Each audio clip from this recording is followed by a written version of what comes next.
Shalom peuple de Dieu, grâce et paix chez vous. Nous avons l'honneur de recevoir pour vous en ce jour d'aujourd'hui le pasteur Guilain Ndita qui nous vient de l'église La Compassion, extension Lemba, à qui nous disons bonjour pasteur. Bonjour ma sœur. Pasteur, nous aimerions savoir comment sortir des traditions humaines.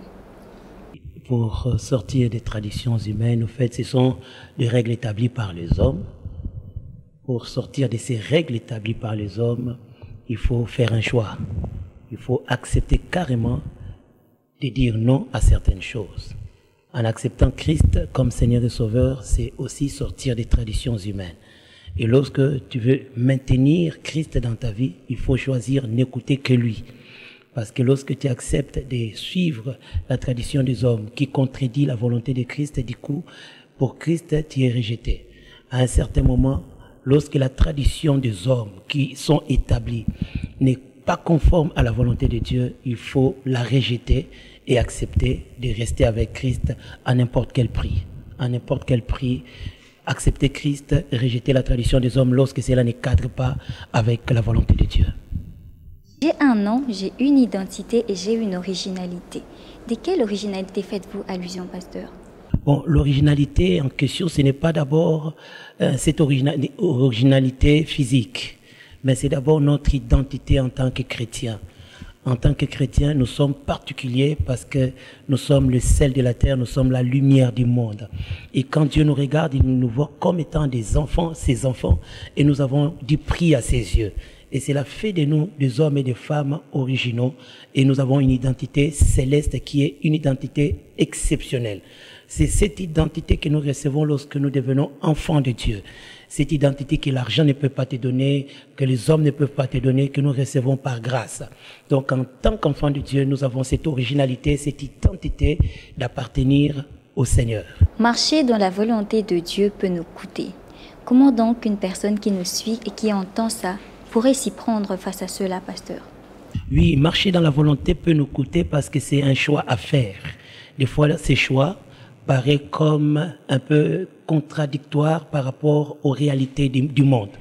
Lorsque tu veux plaire à Dieu, des fois tu dois faire face à certaines oppositions des hommes. Et lorsqu'on veut garder sa vie avec le Seigneur, par moments cela nous coûte parce qu'il faut dire non à certaines propositions, dire non à certaines réalités, refuser, rejeter certaines choses que le monde peut nous proposer. Il y a des personnes qui, en acceptant Christ, en acceptant de suivre Christ, ils peuvent perdre leur travail parce qu'ils voulaient se conformer à Christ, alors que le travail en question, si vous voulez que ce soit pas Christ qui soit la base de sa vie. Alors, il peut perdre son travail au profit de Christ. Il y a certaines personnes qui ont perdu des avantages, rien que pour garder Christ dans leur vie. Donc, ça peut aller jusqu'à un sacrifice suprême. Nous avons vu des disciples, des apôtres de Jésus qui avaient accepté même la mort s'il fallait, rien que pour conserver leur vie en Christ. Donc ça peut nous coûter d'une manière ou d'une autre. Pour certains, ça leur coûte leur travail, ça leur coûte les relations, ça peut te coûter tes avantages. Mais pour Christ, on ne peut qu'accepter cela parce que mieux vaut plaire à Dieu plutôt qu'aux hommes. C'est quoi la maturité, pasteur? La maturité, c'est au fait ce qui atteint l'acceptable, ce qui est profitable. Quand nous parlons de la maturité en Christ, au fait, nous devenons une source de bénédiction pour les hommes et de même aussi, les hommes deviennent une bénédiction pour nous. Lorsque nous voyons un fruit qui est mûr, ce fruit peut être profitable. Les gens ne cherchent pas des fruits non mûrs. Ils cherchent les fruits mûrs. Pourquoi? Parce que ça les aide à constituer leur santé, ça les profite aussi dans leur vie. Et c'est comme ça qu'un chrétien qui atteint la maturité, au fait, il devient aussi profitable au monde. Il devient productif.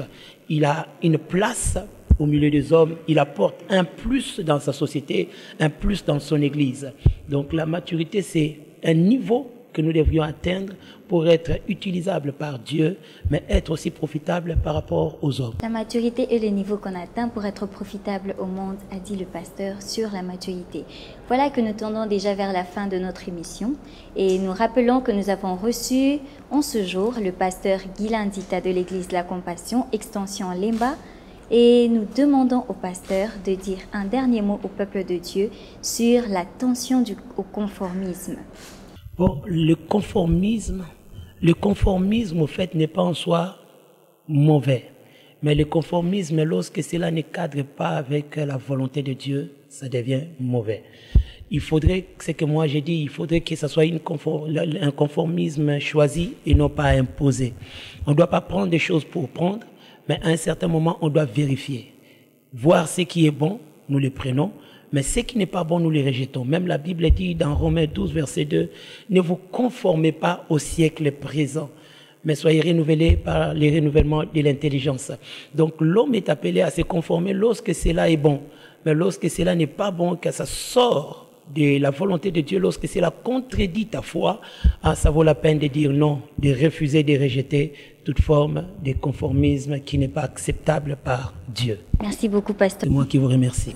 Nous sommes honorés de vous avoir parmi nous.